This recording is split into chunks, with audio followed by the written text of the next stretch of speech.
All right, guys, back again. Got more quadratic function info. Like, it never stops. Let's keep going. All right, just a quick review here. Given that function, just the basic function, f of x equals x squared. Let's go through one more time what we know. The vertex, looking at that picture, and also because there's no shift or anything, the vertex is 0, 0. The axis, x equals whatever the x coordinate of your vertex is. Don't forget that x equals goes right through x. Domain is always all reals are negative infinity, positive infinity. The range, remember, range is the y. It starts down there at 0. It touches a 0, goes up forever. Increasing. Okay, increasing is how your graph goes.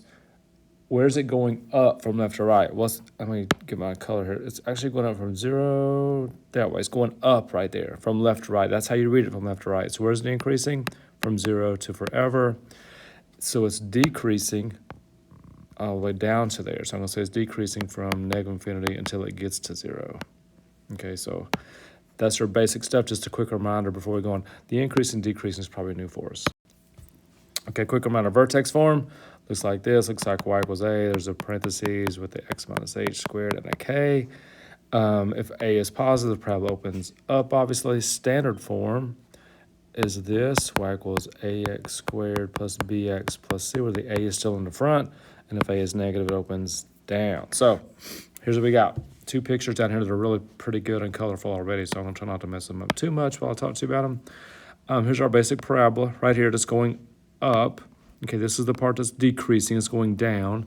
Then it turns into increasing. That's called the minimum. The vertex is actually called the minimum point because it's at the bottom of the parabola. It's going up forever, so it has a minimum. Now, the minimum is the y coordinate of the vertex. And the way you can find the vertex in standard form, remember, is you can do negative b over 2a. Okay, the other picture is going down. Now it's decreasing that way, and it's increasing that way. The vertex is called the max this time, or maximum, because it's the top of the parabola. And again, you can find the vertex by doing negative b over 2a. Hope that helps. All right, do a couple of examples. The first one says, find the max or min value of that, and describe the domain or range, and where it's increasing and decreasing. Okay, so the max or min is the vertex, and because 2 is positive, that means it's opening up, and because it's opening up, that means it has a minimum. Okay, so to find the minimum, we got to find the vertex. I'm about to go negative b over 2a, which is going to be negative 8 over 2 times 2, which is going to be negative 8 over 4, which is negative 2. Now, that's the x-coordinate, so the vertex is negative 2 something. And remember, the max or the minimum value is the y-coordinate of the vertex, so I need the y. So I'm going to take that negative 2 and plug it back in there. It would look like this. 2 times negative 2 squared, 8 times negative 2, minus 6. And all it is plug it back in that original function. That gives me 8 right there, minus 16 minus 6. That's going to be 8 minus 22, which is negative 14. So my minimum value is negative 14. That's what they need. So there's the first answer. Then it says, what's the domain and range? Well, the domain, of course, is always all reals. The range is the y. That's the minimum. Okay, so that means the range is going from negative 14, and it's going up forever from there. Then it says, where's it increasing, decreasing? Okay, I'm just going to draw a little rough sketch. The vertex is negative 2, negative 14 way down there. It's opening up. Okay, so where is it increasing?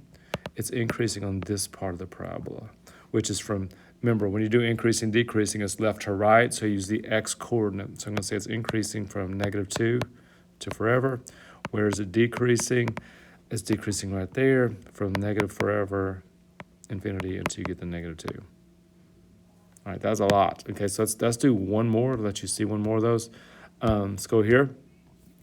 Same exact stuff. Okay, find the max min. First of all, I know it's going to have a min because that 1/2 is positive and it's opening up. So to find that, I'm going negative b over 2a again. That gives me positive 2 over 2 times 1/2. If I work that out, I just get 1. So my vertex is going to be 1 something. I got to plug the 1 back in. It's going to look like this. You can punch it in your calculator if you want to. That's going to be 1/2. That's going to be 1/2 minus 2 minus 1. So that's really 1/2 minus 3, which is negative 2.5. So my vertex is 1. Sorry, my vertex is 1, negative 2.5. But the minimum is just the y, which would be negative 2.5. Or obviously negative 5/2, probably even better. Domain and range. Domain, obviously the same all the time. The range, remember range is the y. The y coordinate, that's your minimum right there. Because it's the minimum, it's going to go up from -5/2 or -2.5, up forever, increasing, decreasing. Now, I like to do a little short picture for increasing, decreasing. Some of y'all probably already figured out how to do it without that. The vertex was at 1 and -2.5, which is down here somewhere. It's opening up. Okay, so here's what I know.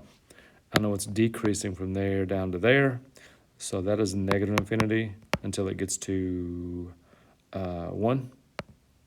And then it starts increasing from 1 to forever. All right, that's a lot of stuff. Hope that helped. All right, intercept form. Last thing today.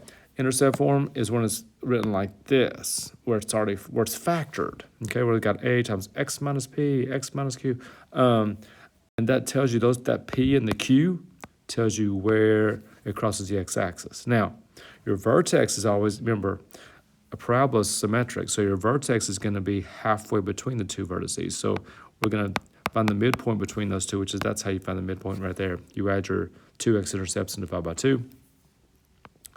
And then you got to plug, that's going to give you your x, and to get your y, obviously you plug that x back in.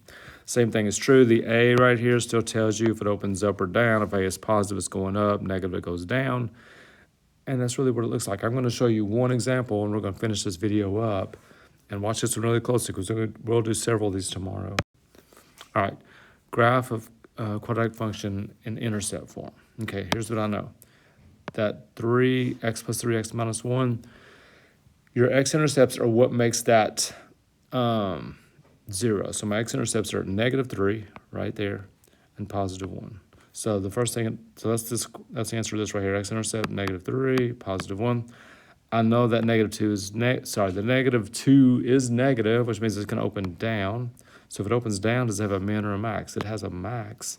And my vertex is halfway between the -3 and 1. Okay, well, halfway between, if you don't know what's halfway between -3 and 1, you can just add them together and divide by 2. If you do that, you get -2/2, which is -1. So my vertex is going to be -1 something. All right, now, I knew that anyway because -1 is like halfway between those 2 points. That's where the vertex always is because it's symmetric. All right, to find the y coordinate, I'm going to take that -1, and like we always do, I'm going to plug it in these things. So I'm going to go -2 times -1 plus 3, and then -1 minus 1. Now, -1 plus 3 is 2. -1 minus 1 is -2. So I got -2 times 2 times -2. That's 8. So my vertex is -1, 8, way up here. All right. So my parabola is doing this. Really, that 2 in the front makes it skinny. It's upside down because it's reflected across the x. So the axis of symmetry is always x equals whatever your vertex is. The x part of the vertex, it goes right through the middle. X is -1, and there's all those answers. So one more method. So now we have 3 ways to do quadratics. You have the intercept form, which is that one. We have standard form, where we did -b over 2a. And we have the vertex form. It's a lot of forms. All right, but we'll get them all. We're good. We'll fix it tomorrow if we have any trouble. See you then.